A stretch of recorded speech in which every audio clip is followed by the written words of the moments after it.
بسم اللہ الرحمن الرحیم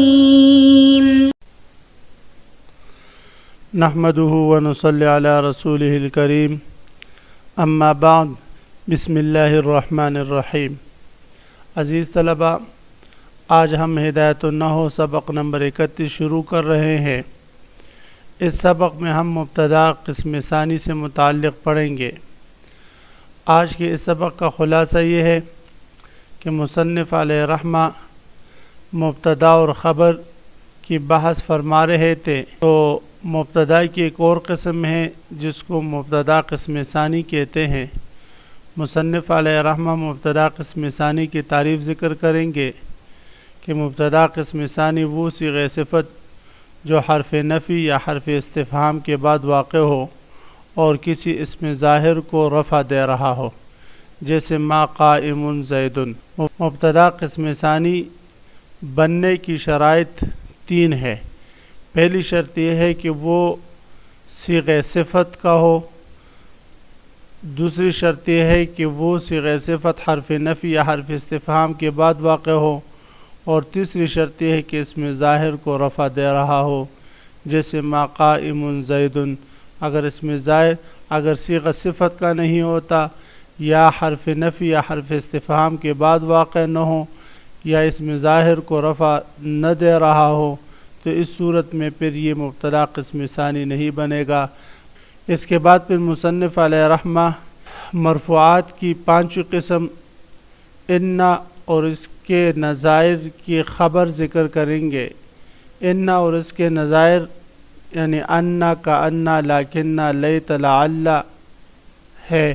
ان کی خبر کی تعریف یہ ہے کہ وہ اسم جو ان حروف میں سے کسی ایک کے اسم لفظاً یا معناً اثر کرنے کی وجہ سے مسند ہو، جو ہے وہ اسم ان حروف کا خبر کہلاتا ہے۔ یہ خبر بھی مرفوع ہوتا ہے۔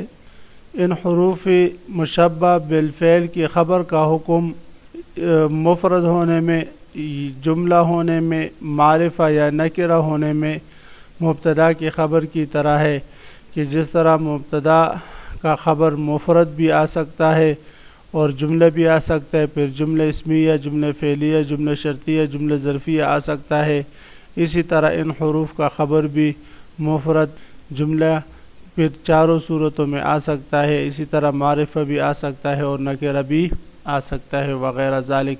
یعنی ان حروف کی خبر کا حکم بعینہ ہی وہی ہے جو مبتدا کی خبر کی طرح ہے، البتہ چند فروق ان میں ہیں، وہ فروق انشاءاللہ کتاب میں آ رہی ہے۔ عزیز طلبہ، اب ہم آتے ہیں کتاب کی طرف۔ وَاعْلَمْ أَنَّ لَهُمْ قِسْمًا آخَرُ مِنَ الْمُبْتَدَإِ لَيْسَ مُسْنَدًا إِلَيْهِ وَهُوَ صِفَةٌ وَقَعَتْ بَعْدَ حَرْفِ النَّفْيِ نَحْوُ مَا قَائِمٌ زَيْدٌ أَوْ بَعْدَ حَرْفِ الِاسْتِفْهَامِ نَحْوُ أَقَائِمٌ زَيْدٌ بِشَرْطٍ أَنْ تَرْفَعَ تِلْكَ الصِّفَةُ اسْمًا ظَاهِرًا نَحْوُ مَا قَائِمُ الزَّيْدَانِ وَأَقَائِمُ الزَّيْدَانِ بِخِلَافِ مَا قَائِمَانِ الزَّيْدَانِ۔ وَعْلَمْ، جان لیجئے، ان لہم قسمًا آخر من المبتدأ، کہ بے شک لہم نحویین کے لیے قسمًا آخر من المبتدأ، مبتدا کی ایک دوسری قسم ہے، لیس مسندًا الیہ، جو مسند الیہ نہیں ہوتا۔ ہم نے پڑھا کہ مبتدا کے لیے معرفہ ہونا ضروری ہے، اس لیے کہ مبتدا مسند الیہ ہوتا ہے، محکوم علیہ ہوتا ہے۔ تو یہاں پر مبتدا جو ہے وہ مسند الیہ نہیں ہوگا بلکہ مسند ہوگا، لیکن وہ اسم ظاہر کو رفع دے رہا ہوگا، اور اسم ظاہر کو رفع دینے کی نحویین کے پاس کوئی اور دلیل نہیں تھی کہ کس بنا پر یہ اسم ظاہر کو رفع دے رہا ہے، تو اس لیے انہوں نے ان کو مجبوراً مبتدا بنا دیا، مسند الیہ بنا دیا۔ لیس مسند الیہ، حقیقت میں وہ مسند الیہ ہوگا نہیں، وہو صفۃ، مبتدا قسم ثانی اس کو کہتے ہیں۔ مبتدا قسم ثانی کیا ہوتا ہے؟ تو فرما رہے وہو صفۃ، وہ صیغہ صفت ہوتا ہے۔ وقعت بعد حرف النفی، ایسا صیغہ صفت جو حرف نفی کے بعد واقع ہو، نحو ما قائم زید، جیسے کیا ہے؟ بما قائم زید۔ اب ما یہ نافیہ ہے، قائم یہ اس کو ہم کہیں گے مفرد منصرف صحیح مبتدا، مسند الیہ مبتدا۔ اب قائم تو مسند الیہ نہیں بن سکتا بظاہر اگر ہم دیکھیں، اس کیونکہ یہ زید کو رفع دے رہا ہے اور رفع دینے کی کوئی اور خاص وجہ نہیں، اس لیے کہ صیغہ صفت تو ہمیشہ اسم ضمیر میں عمل کر رہا ہوتا ہے، اور یہاں پر اس نے اسم ظاہر کو رفع دیا ہوا ہے، تو اس لیے فرمایا کہ یہاں پر اس کو ہم مبتدا بنائیں گے اور زید کو اس کے لیے خبر بنائیں گے۔ او بعد حرف الاستفہام، یا حرف استفہام کے بعد ہو، جیسے اقائم زید، بشرط ان ترفع تلک صفت اسما ظاہرا، اس شرط کے ساتھ کہ یہ صیغہ صفت اسما ظاہرا کسی اسم ظاہر کو رفع دے رہا ہو۔ اگر اسم ظاہر کو رفع نہیں دے رہا تو پھر اس صورت میں یہ مسند الیہ یا مبتدا قسم ثانی نہیں بنے گا، جیسے ما قائم الزیدان۔ اب ما نافیہ، قائم یہ صیغہ صفت ہے اور الزیدانی یہ اسم ظاہر کو رفع دے رہا ہے، تو اس لیے قائم یہ مبتدا ہوگا، الزیدانی اس کے لیے کیا ہوگا بھئی؟ خبر ہوگا۔ وَأَقَائِمٌ الزَّيْدَانِ، اقائم حمزہ استفہام، قائم یہ مسند الیہ مبتدا، الزیدانی اور یہ اس کے لیے خبر اسم مثنی خبر ہوگا، یہ مبتدا قسم ثانی اور الزیدانی اس کے لیے یہ خبر ہوگا مرفوع بالف لفظاً۔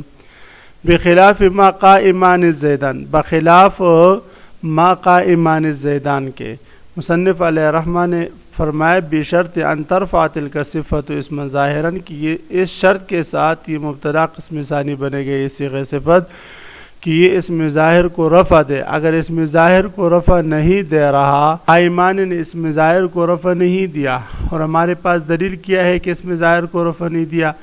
دلیل یہ ہے کہ فاعل کی بحث میں ہم نے پڑھا کہ فاعل اگر اسم ظاہر ہو تو چاہے مفرد ہو، تثنیہ ہو یا جمع ہو، فعل اس کا، عامل اس کا ہمیشہ مفرد آئے گا۔ تو یہاں پر زائدانی یہ اسم ظاہر ہے اور قائمان اسم مثنی آیا ہے، تو معلوم یہ ہوا کہ قائمان اس کا عامل نہیں، اس کا فعل نہیں، وگرنہ یہ مفرد ہوتا، تو معلوم یہ ہوا کہ قائمان نے الزیدان میں عمل نہیں کیا بلکہ اسم ضمیر میں عمل کیا، اس لیے قائمان کو ہم مبتدا قسم ثانی نہیں بنا سکتے کہ اسم ظاہر سے مراد یا تو اسم ظاہر حقیقی ہو یا اسم ظاہر جو ہے وہ حقیقی نہ ہو لیکن اسم ظاہر کے قائم مقام کوئی ضمیر ہو، جیسے قرآن پاک میں ہے اراغب انت عن آلہتی یا ابراہیم، تو اراغب میں حمزہ استفہام، راغب صیغہ صفت مبتدا قسم ثانی ہے، اور انت اس میں یہ عمل کر رہا ہے، حالانکہ انت یہ اسم ظاہر نہیں بلکہ اسم ضمیر ہے۔ کیا ہے بھئی؟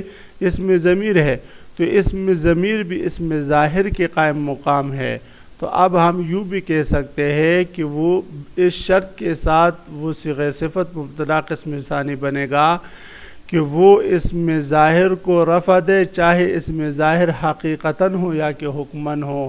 حکماً کی مثال جیسے عن آلہتی یا ابراہیم، فصل خبر ان واخواتها وهي ان وكأن ولكن وليت ولعل، فهذه الحروف تدخل على المبتدا والخبر فتنصب المبتدا ويسمى اسم ان، وترفع الخبر ويسمى خبر ان، فخبر ان هو المستند بعد دخولها نحو ان زيدا قائم۔ اب اس فصل میں مصنف علیہ رحمہ مرفوعات کی 5 قسم ان اور اس کے نظائر کی خبر کو ذکر فرما رہے ہیں۔ ان و اخواتها، ان اور اس کے اخوات یعنی اس کے نظائر کون کون سے؟ انا کا انا، لیکن، لیت، لعل، یہ جو 6 حروف ہیں جن کو حروف مشبہ بالفعل بھی کہا جاتا ہے اس لیے کہ یہ مانن فعل کے مشابہ ہیں، تو یہ ان 6 حروفوں کا جو خبر ہے یہ بھی مرفوع ہوتا ہے۔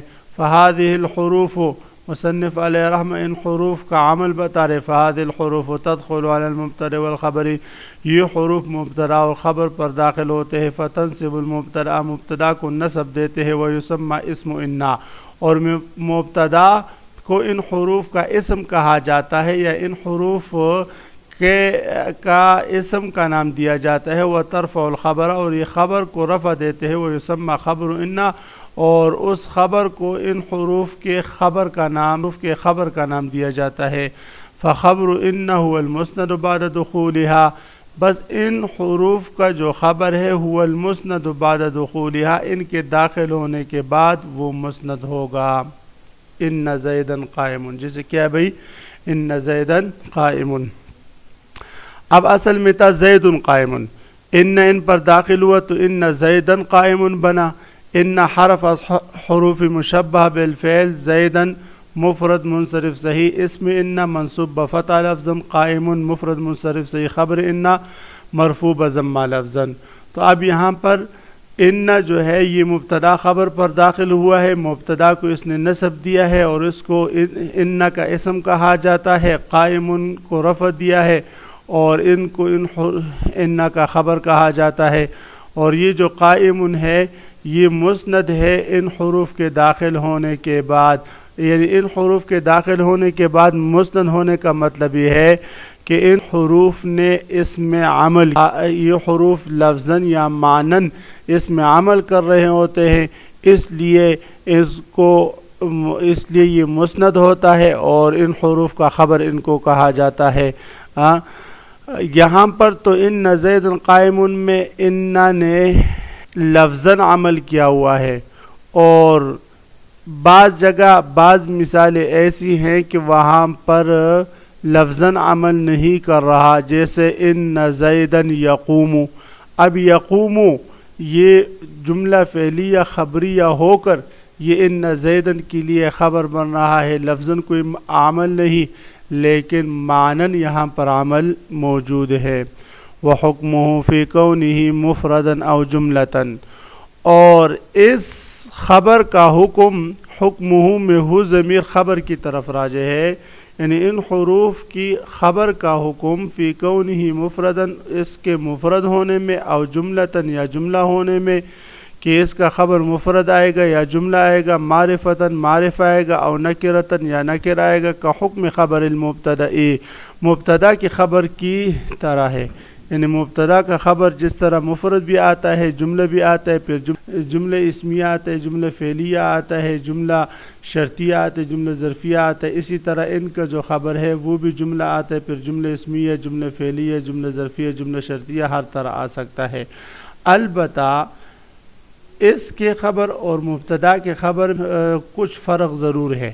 وہ فرق کیا ہے؟ وَلَا يَجُوزُ تَقْدِيمُ أَخْبَارِهَا عَلَى أَسْمَائِهَا إِلَّا إِذَا كَانَ ظَرْفًا، کہ وہاں پر ہم نے پڑھا تھا کہ مبتدا کی خبر کو مبتدا پر مقدم کرنا یہ جائز ہے، لیکن ان حروف کی خبر کو ان کے اسموں پر مقدم کرنا یہ جائز ہے یا نہیں؟ تو فرماتے وَلَا يَجُوزُ تَقْدِيمُ أَخْبَارِهَا، ان حروف کی خبر کو مقدم کرنا جائز نہیں علی اسمائها، ان کے اسماء پر، الا اذا کان ظرفا، البتہ اگر خبر ظرف ہو تو پھر اس کو مقدم کر سکتے ہیں، جیسے ان فی الدار زیدن، ان حرف از حرف مشبہ بالفعل، فی الدار ظرف مستقر، خبر مقدم، اور زیدن یہ اس کے لیے اسم مؤخر ہوگا.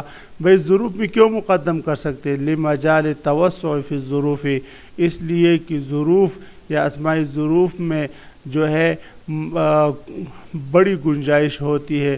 اور اس میں تو آج کے سبق کا خلاصہ یہ ہوا کہ ہم نے مبتدا قسم ثانی کی تعریف اور اس کی شرائط پڑھے، اور اس کے بعد ہم نے مرفوعات کی 5 قسم، حروف مشبہ بالفعل، حروف مشبہ بالفعل کی خبر سے متعلق پڑھا. انشاءاللہ عزیز طلبہ کل میں آپ حضرات سے مبتدا قسم ثانی کی تعریف اور اس کے حکم سے متعلق پوچھوں گا. وآخر دعوانا ان الحمد للہ رب العالمین.